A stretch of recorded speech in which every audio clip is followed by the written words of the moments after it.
for the hardest-hitting show in talk radio. The true progressive voice since 2012. This is Southpaws.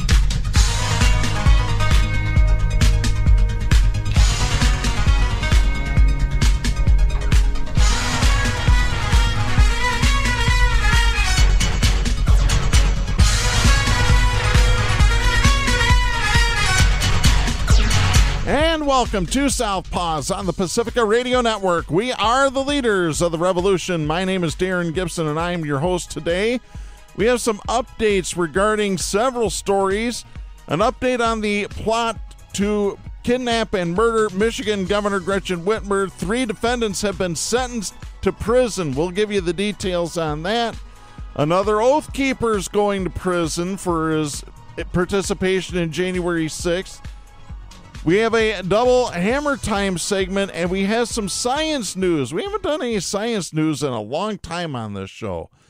So this will be a little bit of a change-up for today. Before we get started, a couple of reminders. You can follow us on social media by going to facebook.com/Southpaws Radio Show. For the time being, you can follow us on Twitter at Southpaws Radio. That might change real soon. Thank you, Elon Musk. Not thank, but the other word that I can't use on FCC-regulated airwaves. You can also follow us on YouTube by doing a search for Southpaws Radio. You can follow us on Tumblr at southpawsradioshow.tumblr.com. And Southpaws is now on Mastodon. So you can find us on Mastodon by doing a search for Southpaws Radio. We'll actually have the link up on our official Facebook page. So just follow that link. You'll get right to Mastodon. You can become a patron of the show by going to patreon.com/Southpaws Radio. You can listen to the show anytime on Apple Podcasts, Spreaker, Stitcher, Google Podcasts, Podcast Addict, Podvine, and Pandora by doing a search for Southpaws. Once you found our logo, you found us. We send links to our weekly episodes to our Facebook, Twitter, Tumblr, YouTube, and Mastodon accounts. You can listen to us on Global Community Radio Channel 1 every Saturday night at 11 Eastern, and you can listen to us on great Pacifica stations, including KCEI in Taos, New Mexico, KZGM in Kabul, Missouri, and KEPJ in San Antonio, Texas. So be sure to listen to us on your local Pacifica affiliate. And also, if you are an affiliate, and you're carrying our show, and you're doing so on an automatic download, we cannot see what your call letters for your station are. So please reach out to us at southpawsradio@gmail.com and let us know the call letters of your radio station if you're taking us on an automatic download. We want to give you some credit out there. All right, let's go to our first story here, the update on Michigan Governor Gretchen Whitmer and the plot to kidnap and kill her. I have this story. This is Joy Capoletti and Ed White writing for the Associated Press out of Jackson, Michigan. This is dated December 15th, 2022, the day we are actually recording this show. A judge on Thursday handed down the longest prison term so far in the plot to kidnap Michigan's governor, sentencing 3 men who forged an early alliance with a leader of the scheme before the FBI broke it up in 2020. Joe Morrison, Pete Musico, and Paul Beller were not charged with having a direct role in the conspiracy, but they were members of a paramilitary group that trained with Adam Fox, who separately faces a possible life sentence on December 27th for his federal conviction. The trio was convicted in October of providing material support for a terrorist act and for 2 other crimes. The charge of providing material support for a terrorist act carries a maximum term of 20 years in prison. Musico was sentenced to a minimum of 12 years in prison. His son-in-law, Morrison, was sentenced to 10 years in prison. Beller was sentenced to 7 years. They will be eligible for release after serving those terms, but any decision rests solely with the Michigan Parole Board. Speaking in a recorded video, Governor Gretchen Whitmer urged Judge Joseph Thomas Wilson to, quote, impose a sentence that meets the gravity of the damage they have done to our democracy, end of quote. Whitmer added, quote, a conspiracy to kidnap and kill a sitting governor of the state of Michigan is a threat to democracy itself, end of quote. She also said in the video that she now scans crowds for risks and worries, quote, about the fate of everyone near me, end of quote. Wilson presided over the first batch of convictions in state court following the high-profile conspiracy convictions of 4 others in federal court. Fox and Barry Croft Jr. were described as captains of an incredible plan to snatch Whitmer from her vacation home, seeking to inspire a U.S. Civil War known as the Boogaloo. Whitmer, a Democrat recently elected to a second term, was never physically harmed. Undercover FBI agents and informants were inside Fox's group for months, and the scheme was broken up with 14 arrests in October 2020. Someone convicted of more than one crime in Michigan typically gets prison sentences that simply run at the same time. But Wilson took the unusual step of ordering consecutive sentences for Musico and Morrison, making their minimum stays longer. Besides a conviction for supporting terrorism, the 3 men were also convicted of a gun crime and for being members of a gang. Musico, Morrison, and Beller belonged to the Wolverine Watchmen. The 3 held gun training with Fox and shared as discussed for Whitmer, police, and public officials, especially after COVID-19 restrictions disrupted the economy and triggered armed Capitol protest and anti-government belligerence. Assistant Attorney General Sunita Dodamani told the judge that the 3 were running, quote, a terrorism training camp in Jackson County, end of quote. The men expressed remorse moments after Whitmer in her video said they had failed to take responsibility. The 45-year-old Musico cried while acknowledging a, quote, lack of judgment. The 28-year-old Morrison said he was, quote, renouncing, disavowing, and detesting, end of quote, anti-government ideologies. The 24-year-old Beller was the last to speak, publicly apologizing for abhorrent remarks about the governor. Well, too little, too late, and if you think that I believe them, here's my response. No, they are full of crap. They're full of BS. They're lying. They're trying to get shorter sentences. That's all that it is. If they really had any remorse, they wouldn't have done it in the first place. Beller said, quote, I was caught up highly in the moment. I felt I had lost a lot of camaraderie after being discharged from the Army. That was the reason I joined the Wolverine Watchmen in the first place. End of quote. I want to stop right there because Beller does bring up a point that we've talked about on this show before. These groups, these militias, and for that matter, groups like the Proud Boys and the Oath Keepers are targeting law enforcement officers and current and former military. Why? Right here's part of the reason. I felt I had lost a lot of camaraderie after being discharged from the Army. That's why Beller joined the Wolverine Watchmen. Right there it is. And the groups are seeking these folks out because they know they go after that whole, oh, you can become a compatriot with me, camaraderie, and all that other BS. Continuing the story, defense lawyers still plan vigorous appeals. They argued at trial that the men had cut ties with Fox before the Whitmer plot came into focus by late summer of 2020. Beller had moved to South Carolina in July. They also didn't travel with Fox to look for the governor's second home or participate in a key training session inside a shoot house in Luther, Michigan, which is about 2 hours from where we record in the Grand Rapids area. Defense attorney Andrew Kirkpatrick said, quote, if Mr. Beller wanted to be part of the kidnapping of the governor, he would have stayed here. He could have held on like a rock, like a tick in that apartment, end of quote. A jury, however, quickly returned guilty verdicts in October after hearing 9 days of testimony, mostly evidence offered by federal agents and a pivotal FBI informant, Dan Chappell, who secretly recorded conversations. Dodamani said Thursday, quote, "The Wolverine Watchman misappropriated the word patriot all the time for a really unpatriotic objective. You know, killing fellow Americans. Dan is what really a patriot is." End of quote. Separately, in federal court in Grand Rapids, Fox and Croft face possible life prisons later this month. Two men who pleaded guilty received substantial breaks. Ty Garbin is free after a 2.5-year prison term, while Caleb Franks was given a 4-year sentence.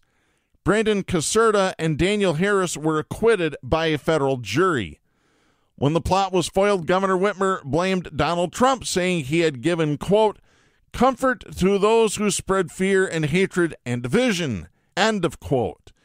In August, after 19 months out of office, Trump said the kidnapping plan was a, quote, "fake deal," end of quote. No, it wasn't, you orange bastard. This was a real thing, and it would have happened had it not been for the FBI finding out about this, planning moles, and getting the information. That's really how it is. And I can't wait.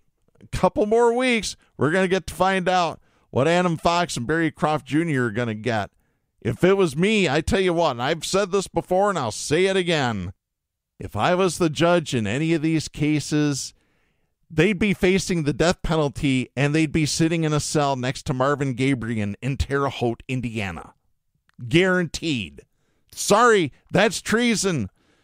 Speaking of treason, let's go to our next story here. This is an update on one of the Oath Keepers who was involved in January 6th. This is Mitch Perry reporting for Florida Phoenix, which is part of State's Newsroom, a network of news bureaus supported by grants and a coalition of donors as a 501c3 public charity. This article was actually published at Raw Story. We haven't used them as a source in quite a long time. So let's get to this. This is dated December 13th. Jeremy Brown, the self-described Oath Keepers member and lauded 20-year U.S. Army Special Forces soldier, was found guilty Monday in 6 of 10 counts related to possessing illegally registered guns, explosives, and classified Defense Department documents. In the federal trial in Tampa, he was found not guilty on 4 other charges related to possession of national security documents. 5 of the 6 charges are federal felonies subject to up to 10 years in prison. The 6th charge is a misdemeanor subject to up to 1 year in prison. He will be sentenced on March 13, 2023 by federal judge Susan C. Bucklew. The jury deliberated for more than 5 hours Monday in deciding the case involving Brown, who is one of more than 900 people arrested in connection with the attack at the U.S. Capitol in Washington, D.C. on January 6, 2021. However, January 6 was never mentioned in the 6-day trial, despite the fact that it was his arrest on accusations of trespassing near the U.S. Capitol and engaging in disorderly conduct, which are both federal misdemeanors, that led to the federal trial in Tampa.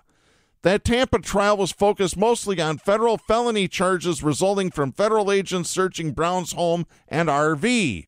Brown was found guilty Monday on the 2 counts of unlawfully owning 2 guns, 2 counts of possessing military grenades, 1 misdemeanor count of knowingly storing explosive material illegally, and 1 count of possessing national security documents. A 2011 Trip report that was about the search for then missing U.S. Army soldier Bo Bergdahl that Brown had claimed was his own, quote, work product, end of quote. But Brown's defense successfully created reasonable doubt with the jurors on the 4 other charges: that he possessed classified secret Defense Department records, all tied to a CD-ROM allegedly found at the time of the search in his RV. But there was no original photo taken of the CD from the search, nor was there any forensic evidence that he owned the CD. It was the legal argument by Roger Futerman, Brown's defense attorney, that federal agents actually planted the CD and the 2 hand grenades found in Brown's RV on September 30th, 2021. I don't know if I believe that one. Oh, they planted grenades on me. Oh, they're just trying to get me because I'm just nothing but a honest person. I'm an honest trader. Yeah, whatever, really.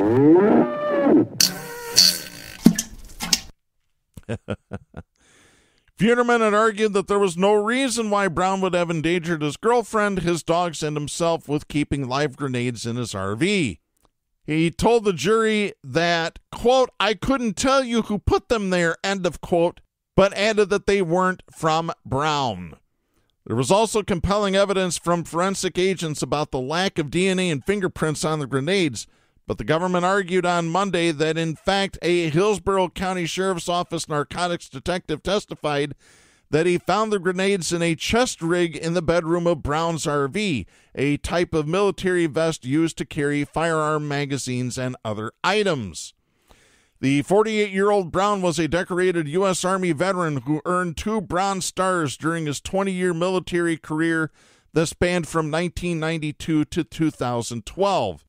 Although it's impossible to know how the jury felt about Brown, they may have been affected by a quote originally made on Friday and repeated in the closing argument made by federal prosecutor Menno Goodman that quoted Brown as saying in a phone conversation to his girlfriend in a jail phone conversation right before the trial, where he said, quote, I could lie my ass off and they'd love the shit out of me, end of quote. Well, apparently they didn't believe you, buddy. Sorry. By the way, all of his phone conversations were recorded by the government because really you don't have any rights when you're sitting in jail. Sorry, got news for you. Brown became active with the Oath Keepers, a far-right militia group, shortly after the 2020 presidential election, and that's what led him to be outside the Capitol on January 6th. He never entered the Capitol that day and was never accused of doing anything violent that day. But the government charged him with being outside the Capitol that day, though not until September 30th, 2021. With a warrant in hand, federal agents arrested him and then conducted a search of his home and RV, where they said that they had discovered the illegal guns, explosives, and secret documents.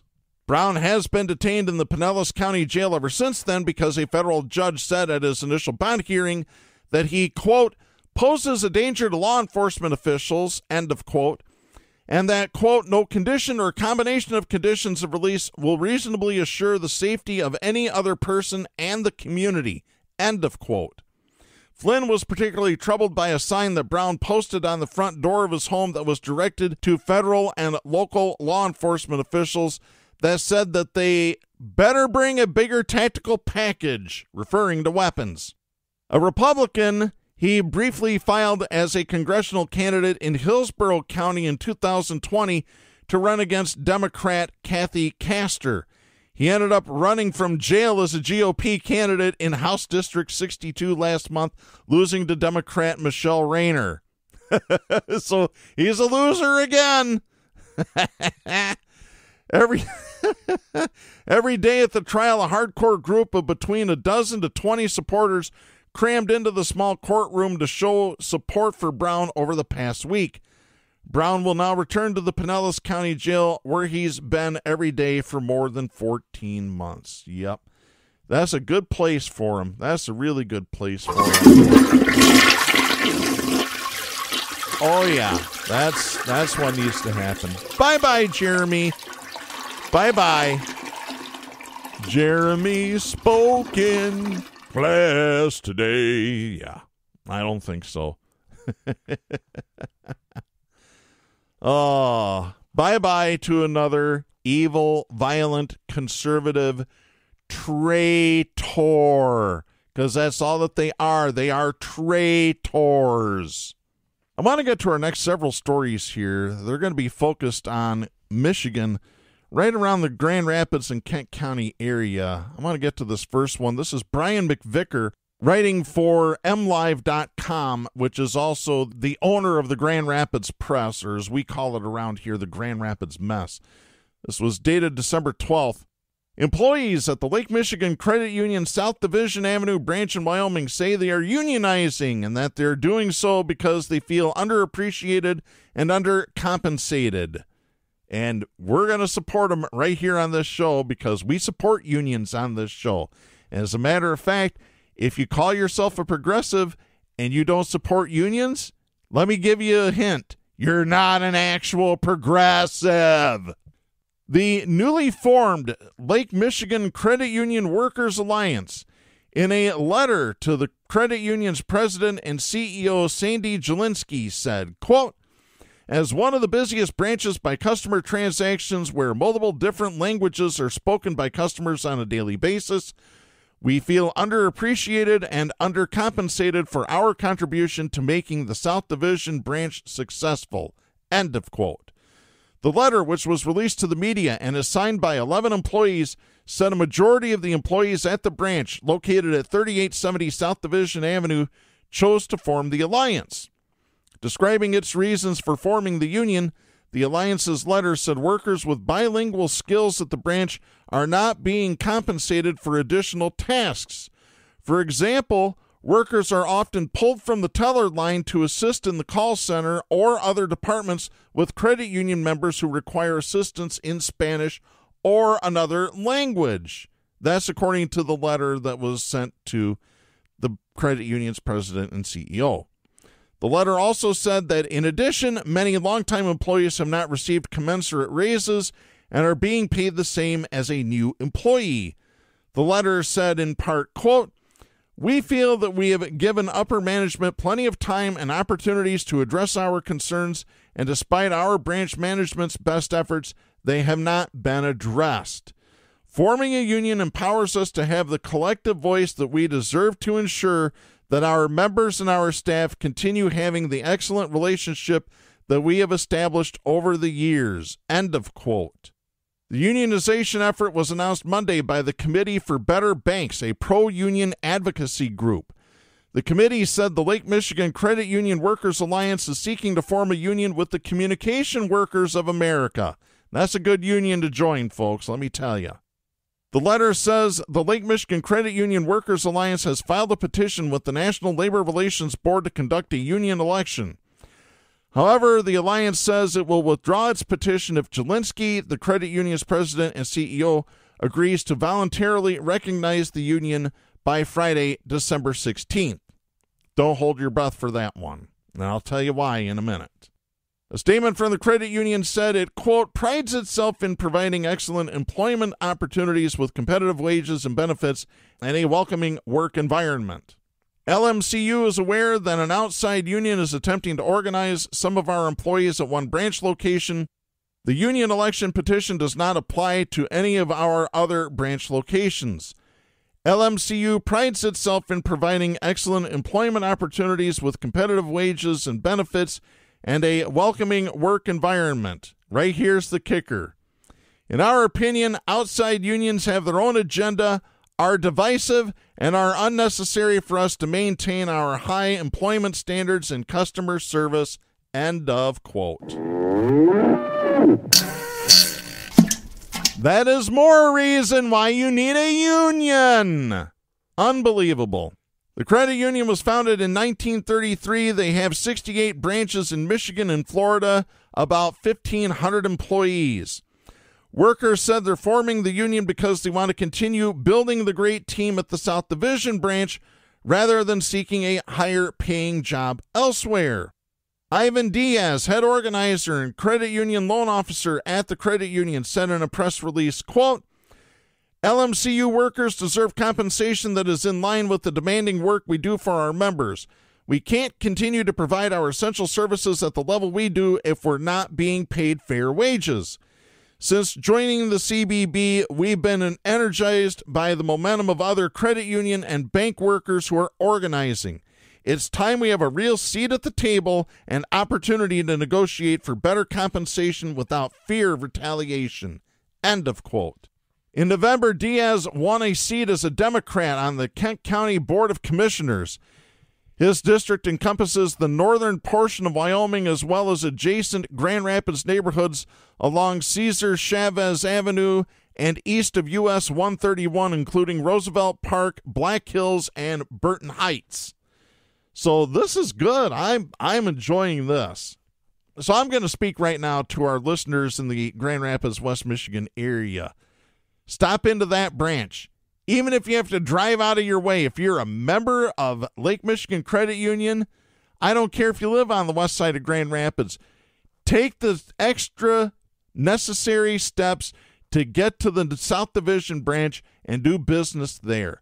Show those people that they are appreciated by you, their customers. Hey, this might be a thing. I don't know. We'll find out. If the union decides to fight it, you can guarantee that I will call publicly for a boycott of Lake Michigan Credit Union. Just like I have with Spartan Nash and with other businesses that have screwed over workers and have tried to institute their evil, violent, conservative ways over the years. All you got to do is just go do a search in our archives. You'll find out I'm pretty consistent. Speaking of consistency, oh boy, have I got a list of other boycotts. I want to get to the next story here. This is Joe LaFurgey, my old buddy from Wood TV. This is dated December 7th. We have an update to this. Let's read the original story here first. Joe writes, from downtown Grand Rapids to the nearby west side, problems caused by people who are homeless are on the rise. Fratelli's restaurant owner Maria Canizio said, quote, it's gotten worse through the years, end of quote. Canizio and her husband own Fratelli's Kitchen and Bar and Fratelli's Pizza on Bridge Street. They help out all the time, providing food, water, and even coats for their homeless neighbors. But problems persist, like when two homeless people walked into the restaurant last Saturday night.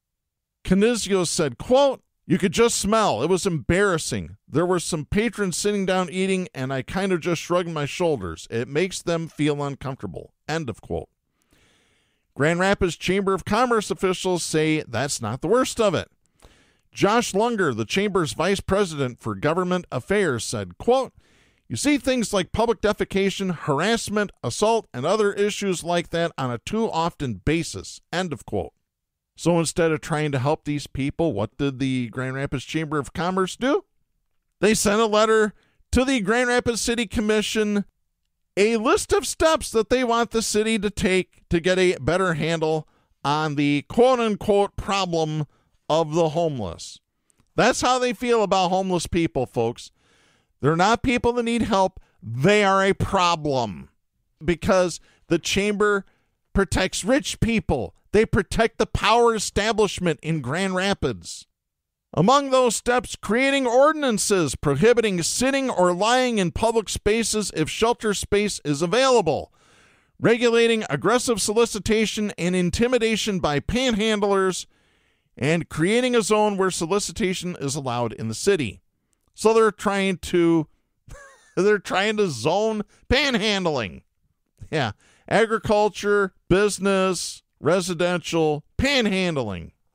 Yeah, that is the most ridiculous thing I have ever heard from a Chamber of Commerce anywhere, and especially from Grand Rapids. That covers a lot of territory because I've heard some really dumb stuff over the years.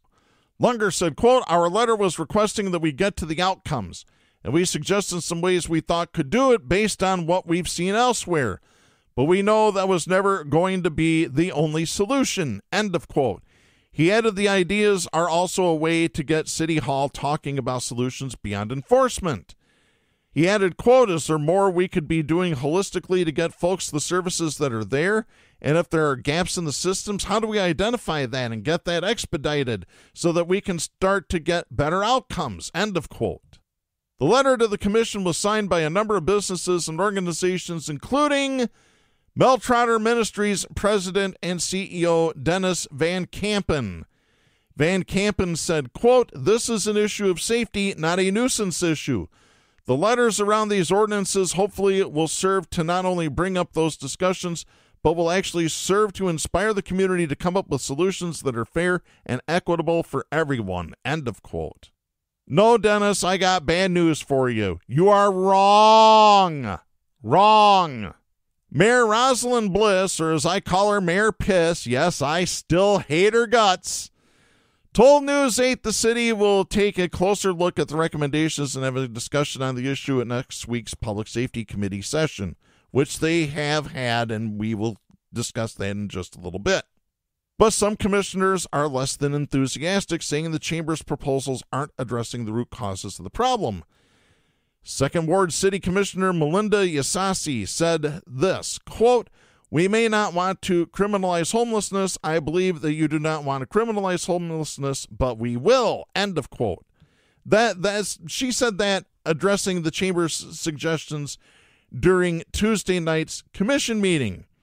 The commission will have 3 new faces coming the first of the year who will come with their ideas on how to best approach dealing with the issue. Lunger said, quote, "I would like for the commission to make it a regular discussion about progress we're making towards a list of items that can say this will make an impact," end of quote. Well, we're going to just stop it right there because there's a little bit more to this. I have this article. This is from our friend Jeff Smith at GRID, Grand Rapids Institute for Information Democracy, GRIID.org. This is dated December 13th. Take a listen to this, folks. Last night, roughly 25 activists gathered in front of 250 Monroe Avenue Northwest, the building that is home to the Grand Rapids Chamber of Commerce. By the way, we should mention one of those 25 activists was Southpaws' own Jack Prince, and hopefully we'll have a report from him the next time we talk on this show. The gathering was from a call by the Grand Rapids Area Tenant Union working with a coalition of autonomous groups to protest the Grand Rapids Chamber's proposed ordinance that would criminalize those who are unhoused, those who are subjected to poverty, and those who are struggling with mental health issues. After a brief gathering outside, the group decided to go inside the building and directly confront members of the Grand Rapids Area Chamber of Commerce. This is the first time this writer had been in the new office space, which is way more upscale than their office was when it was housed on Pearl Street in downtown Grand Rapids. Upon entering the glass doors of the GR Chamber office, one staff member pleaded with the group to leave since the office was private property. While we understand that the Grand Rapids Chamber and other members of the capitalist class view private property as sacrosanct, those who came to communicate their anger over the proposed ordinance were in no way intimidated by the hollow plea to vacate the chamber's office. A clear demand was presented by someone, which included that the Grand Rapids Area Chamber of Commerce rescind their letter proposing the criminalization of the unhoused and make a public apology for doing so. From that point on, several other activists verbalized their rage over the proposed ordinance, with some asking the chamber staff directly if they hated those who were unhoused. By this time, a second GR Chamber staff member had appeared and was clearly on the phone to the Grand Rapids Police Department. The other GR Chamber staff member tried to speak softly to the person who made the demands, asking them if they would get people to leave. Clearly, the GR Chamber staff isn't familiar with the fact that groups like this organize horizontally. Therefore, individuals are not in charge, and everyone participating is allowed to make up their own damn minds. Eventually, the group left GR Chamber office only to gather just outside the door, where they continued to chant and direct comments toward the staff still inside. The confrontation seemed to energize people, and their chants echoed throughout the building, so much so that people from other offices poked their heads out to see what all the ruckus was. By this time, there were 4 separate Grand Rapids police cruisers that had arrived, so most members of the group exited out of the Ottawa side of the building, with a few people going out to see what the GRPD were up to. Let me add, when they're not harassing black people or shooting them in the back of the head, like Christopher Schur allegedly did. Well, he did it. It's on video. We'll see if he's convicted of second-degree murder. The cops saw that some people were exiting out the Monroe side of the building, so they waited until people came out. The cops said nothing to the activists who came out and immediately went inside the building to assure the GR Chamber staff that their private property was safe. It is rather instructive that the GR Chamber of Commerce staff called the Grand Rapids Police on those who were there to make demands that the organization rescind the letter and make a public apology. The irony is that if the GR Chamber proposed ordinance is adopted by the city of Grand Rapids, it will result in the Chamber or any of their business members casually calling the GRPD to remove or arrest those who are unhoused, those who are subjected to poverty, and those who are struggling with mental health issues. The fact that the GRPD were called fully demonstrates that members of the business class will always resort to using state-sponsored intimidation and violence, especially when their financial interests are being threatened. The group eventually went back outside and marched around downtown Grand Rapids for about 30 minutes, letting other businesses and residents know that some people will not tolerate the actions of organizations like the Grand Rapids Chamber of Commerce, especially when they prioritize profits over people. And I commend that group for actually going out and protesting. So we have an update on the ordinance. There were a couple of public hearings, and it was addressed in this week's City Commission meeting, where the commissioners voted not to adopt anything in the letter. For now, we'll see. I just don't trust the City Commission. I really don't. So, we have a list of the businesses that signed the letter. So here they are, businesses and companies that had representatives sign the letter. We are calling for an official boycott of these businesses. 234 Market Apartments, 42 North Partners, which is founded by the Jandernoa family. Their partners include Start Garden, which we've talked about on this show before. Start Garden is started by the Amway Corporation, the DeVos family. AC Hotel, Acrisure, which is an insurance company. Their parent company is Genstar Capital and Acrisure Intermediate Incorporated. The Acton Institute, we've talked about those bastards on this show before as well. Anime Valuation, they provide various services to businesses, including valuation, financial planning, etc., etc. Advantage Benefits Group, which they do employee benefits. AHC Hospitality, which is a subsidiary of Amway, which you shouldn't be buying Amway to begin with in the first place, because they're a bunch of scabs. And have been for decades. Speaking of Amway, the Amway Grand Plaza Hotel. You'll see a common theme as we go through the list here. Several common themes. Aspen Surgical. BAMF Health, which is a healthcare provider. Bistro Bella Vita, the restaurant. You can cross them off your list when you're hungry and want to eat. We'll have several more you can cross off as well. Blue Cross Blue Shield of Michigan signed this letter. BPV, also known as BP Ventures, they have ties to Amway. More restaurants, Butchers Union O'Toole's Pub House. Yeah, if you want to drink and eat, go elsewhere, not there. Camp Spot. So what is Camp Spot? They are an online travel agency specializing in campground reservations. One of their founders and owners is a guy by the name of Caleb Hartung. You haven't heard his name before on this show, but I guarantee you will in the future. Because this guy wants to be part of the structure, part of the power structure in the city of Grand Rapids. Conduit Studio, they are a branding and graphic design company that does work for businesses. Courtyard by Marriott Downtown. Crow LLP, I believe they're a law firm. CWD Real Estate Investment. Dart Frog Creative, they create digital content for businesses. Deep Creek Holdings LLC, they are land developers. The DeVos Family Foundation, DP Fox Ventures, which is also the DeVos family. DTN Asset Management and Development and DTN Management Company. They manage apartment buildings. Einhorn LLC, the people in the area know who they are. Eichenhout Incorporated. Ellis Parking. They own all the parking ramps in the city of Grand Rapids. Experience Grand Rapids. F. David Barney. They are a downtown upscale clothing store for men. Fifth Third Bank. Oh, my lovely ex-wife's former employer. Gotta love them for many reasons. Founders Brewing Company. Yep, and get rid of that IPA, you know, when that pancake one comes out with whatever they do, the breakfast one.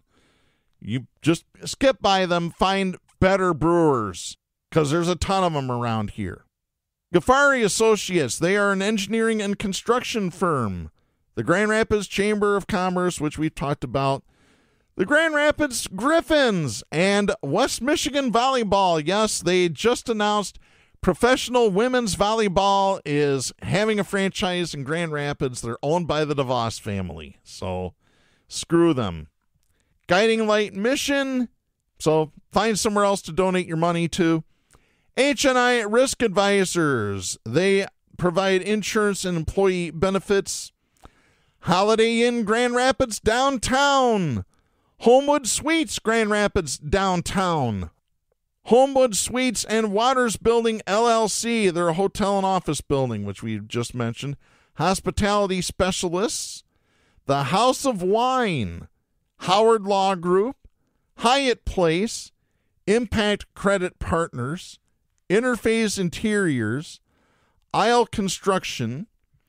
JHG Management, they're based in Waukegan, Illinois. They have an office in Grand Rapids. The JW Marriott, once again, these are businesses that signed a letter wanting the city of Grand Rapids to basically outlaw homelessness. Continuing the list, Crimson LLC, they own several apartment buildings and they provide various services to 25 more apartment buildings. Lake Effect Phone Repair. Lambert Global, which is a public relations company. Les Macarons French Pastries. Yeah, get your pastries elsewhere. Live Great Properties. Lockton Companies. They are an insurance, risk management, and employee benefits company.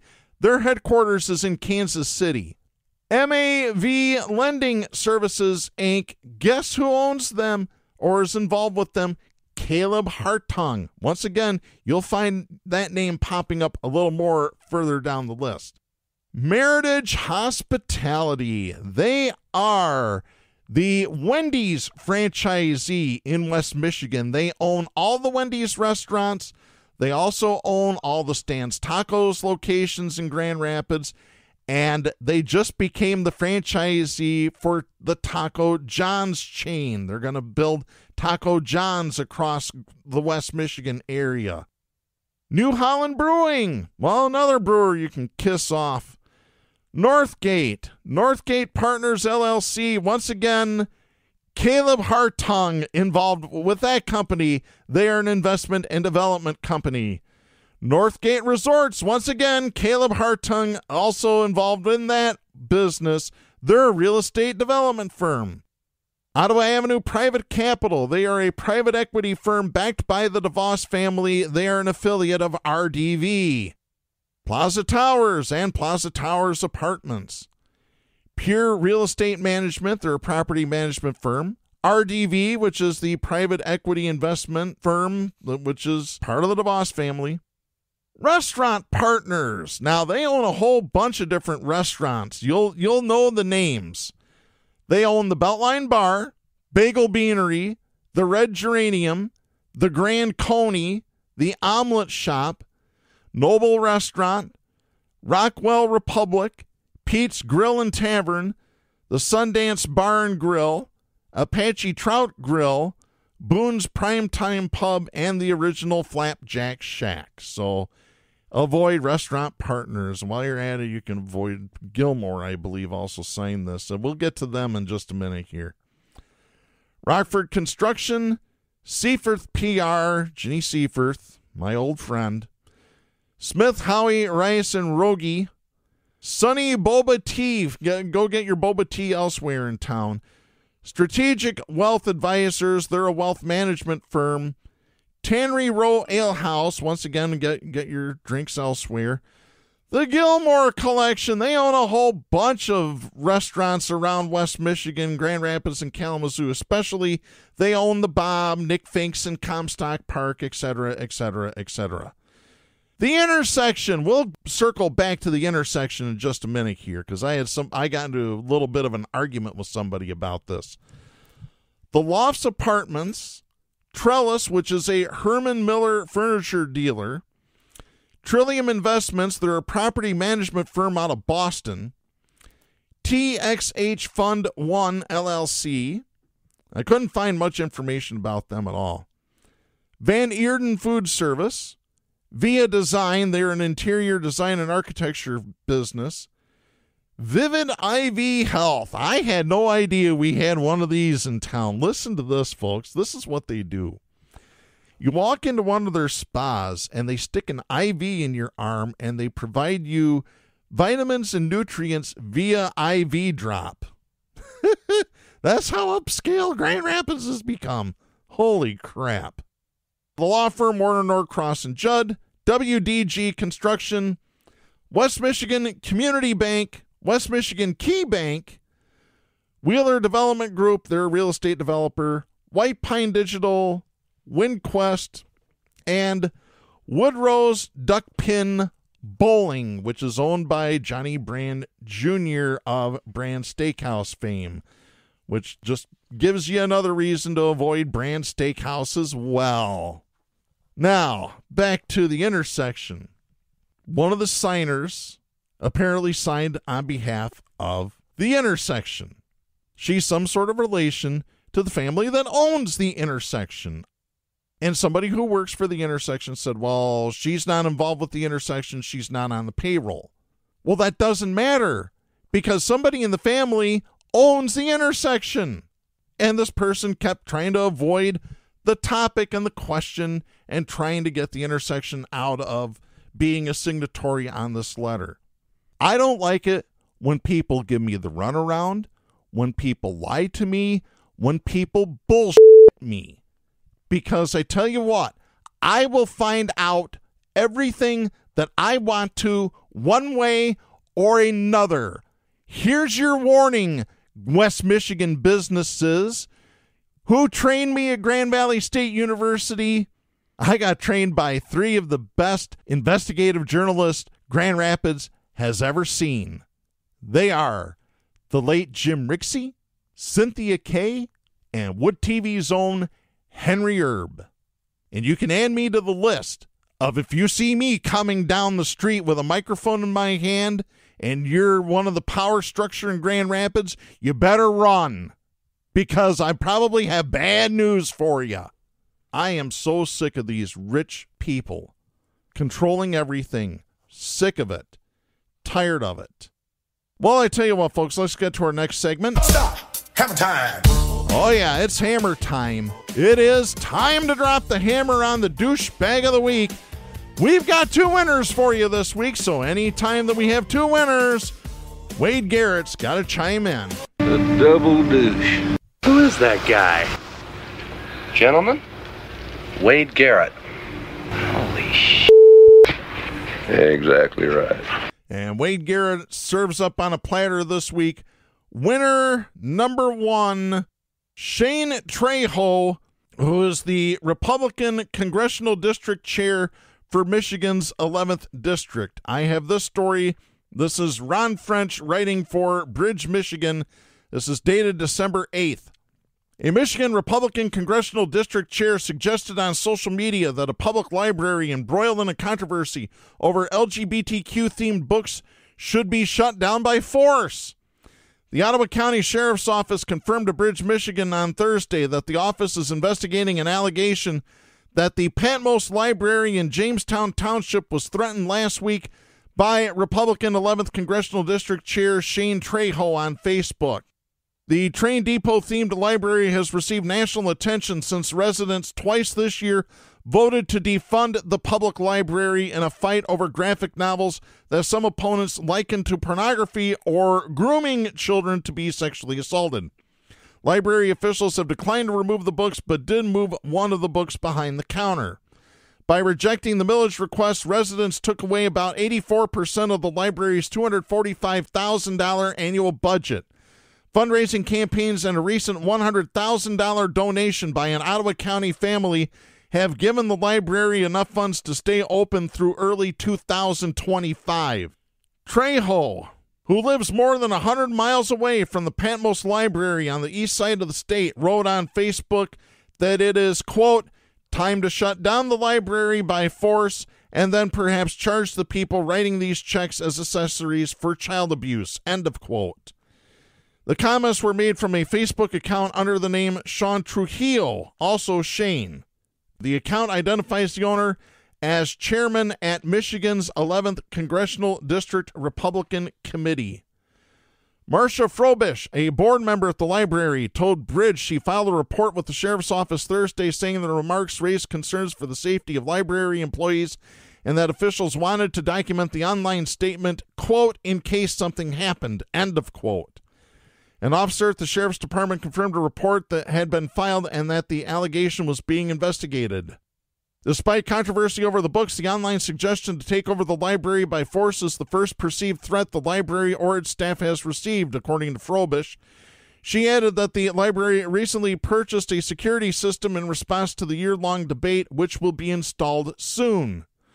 In an emailed response to a request for comment, Trejo wrote Bridge magazine that the, quote, state should shut down this library and any library that has pornography books available for kids.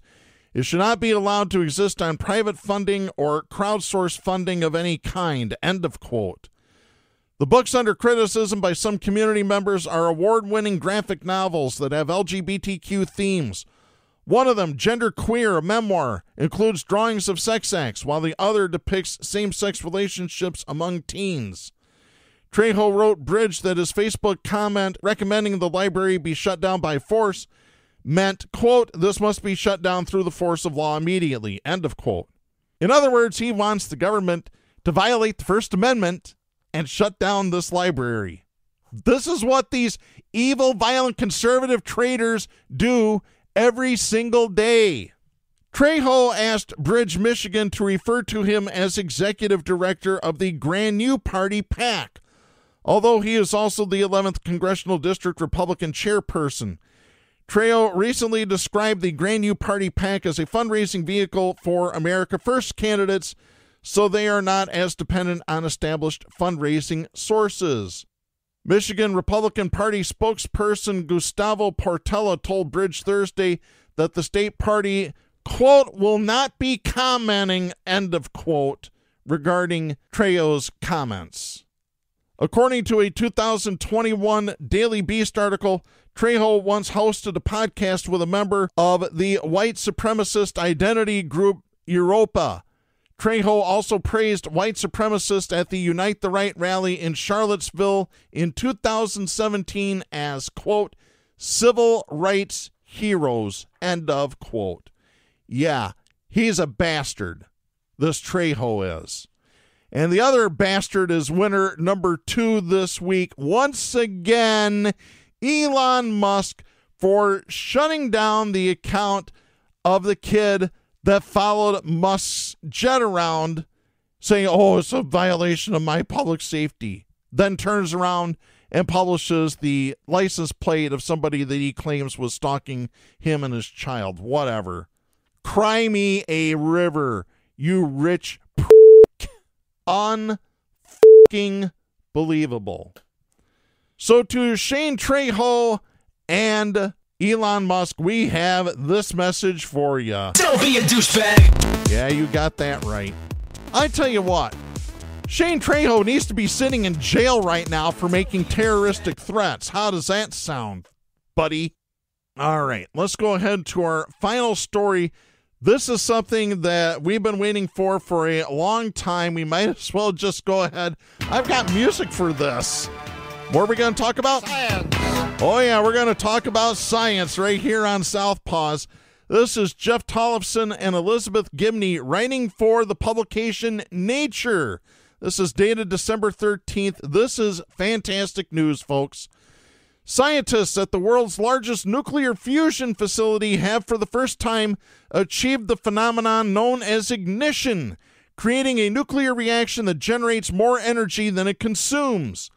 Results of the breakthrough at the U.S. National Ignition Facility conducted on December 5th and announced today, which would be December 13th, by President Joe Biden's administration, has excited the global fusion research community. That research aims to harness nuclear fusion, the phenomenon that powers the sun, to provide a source of near limitless clean energy on Earth. Researchers caution that despite the latest success, a long path remains to achieving that goal. So, nuclear fusion. Right now, nuclear energy is produced by fission. You split atoms. That produces energy, but it also produces nuclear waste that you can't get rid of. There's no way to get rid of it. It's permanent. It's long-lasting. The half-life on some of this waste is just thousands and thousands of years. Where with nuclear fusion, there's no nuclear waste whatsoever. It's regenerative energy. It will go and go and go. If they can get this down to a level that they can reproduce this easily, this will put an end to fossil fuels. This will put an end to current nuclear power plants that create all this nuclear waste. This will be something amazing. If this comes to fruition, this is absolutely phenomenal news. Continuing the story, Mark Herman, the Deputy Director for Fundamental Weapons Physics at Lawrence Livermore National Laboratory in California, which houses the Fusion Laboratory, said, quote, "It's an incredible accomplishment," end of quote. The landmark experiment follows years of work by multiple teams on everything from lasers and optics to targets and computer models, according to Herman.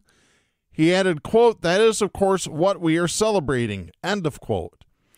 A flagship experimental facility of the U.S. Department of Energy's nuclear weapons program that was designed to study thermonuclear explosions, NIF originally aimed to achieve ignition by 2012 and has faced criticism for delays and cost overruns.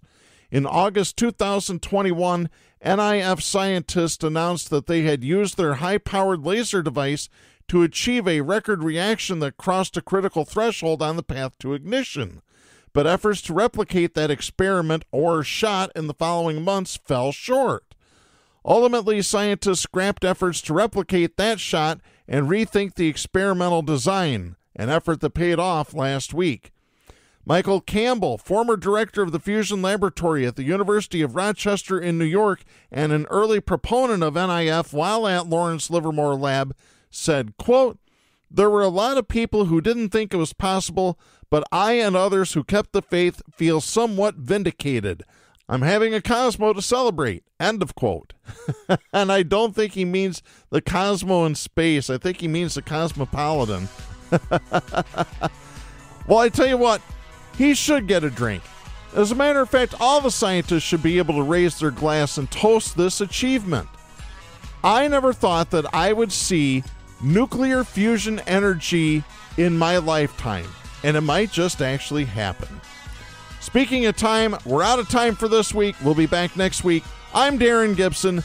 Please support independent media, the First Amendment, and a woman's right to choose. The stations that carry Southpaws do not necessarily share the opinions expressed on the show.